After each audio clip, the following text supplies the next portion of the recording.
1. Covenants and mercy.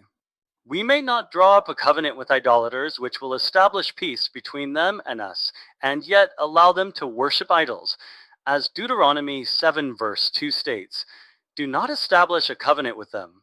Rather, they must renounce their idol worship or be slain. It is forbidden to have mercy upon them, as Deuteronomy Ibid states, do not be gracious to them. Accordingly, if we see an idolater being swept away or drowning in the river, we should not help him. If we see that his life is in danger, we should not save him. It is, however, forbidden to cause one of them to sink or push him into a pit or the like, since he is not waging war against us. To whom do the above apply? To Gentiles. It is a mitzvah, however, to eradicate Jewish traitors, minim and apocorsim, and to cause them to descend to the pit of destruction, since they cause difficulty to the Jews and sway the people away from God, as did Jesus of Nazareth and his students, and Zadok, Behoz, and their students, may the name of the wicked rot. 2. Medical treatment. From the above, we can infer that it is forbidden to offer medical treatment to an idolater even when offered remuneration. If, however, one is afraid of the consequences or fears that ill feeling will be aroused, one may treat them for remuneration, but to treat them free is forbidden. Regarding a ger teshav, since we are commanded to secure his well-being, he may be given medical treatment at no cost. 3. Sale and rental of land. It is forbidden to sell them homes and fields in Eretz Yisrael. In Syria, one may sell them homes, but not fields. One may rent them homes in Eretz Yisrael, provided that a neighborhood of Gentiles is not established. Fewer than 3 homes does not constitute a neighborhood. It is, however, forbidden to rent them fields. In Syria, one may rent them fields. Why did the rabbis issue more stringent laws regarding fields? Because 2 difficulties are involved. One removes the obligation of tithes from these fields, and one gives them a dwelling place in our land. It is permitted to sell them houses and fields in the diaspora because it is not our land. For rental for dwelling versus storage.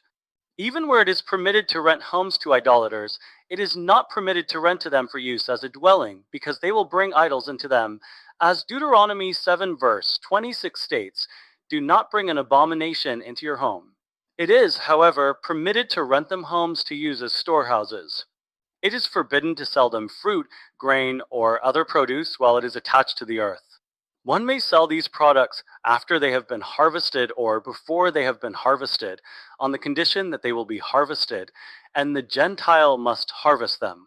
Why is it forbidden to sell them land or anything attached to the land? Because Deuteronomy 7 verse 2 states, do not be gracious with them.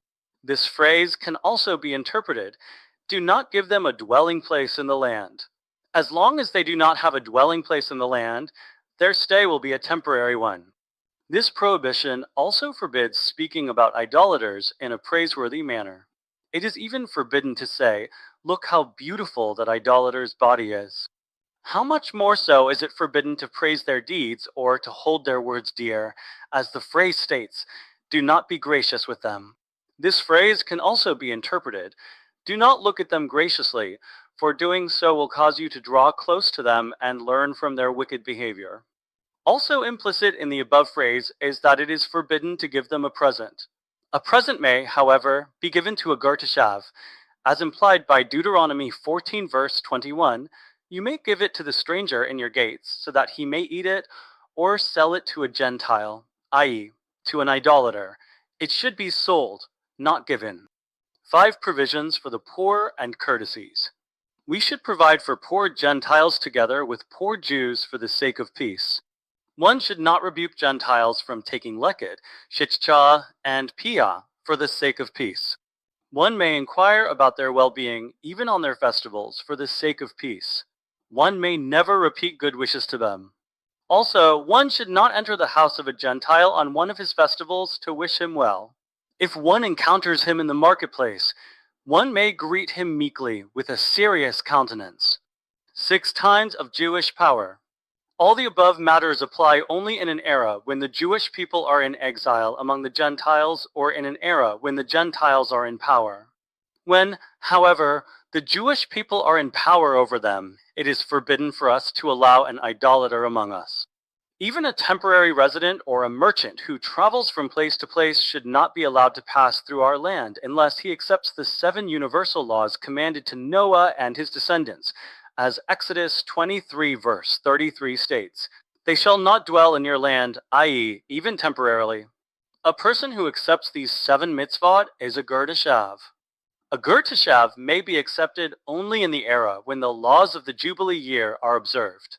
In an era when the laws of the Jubilee year are not observed, however, we may accept only full converts to Judaism.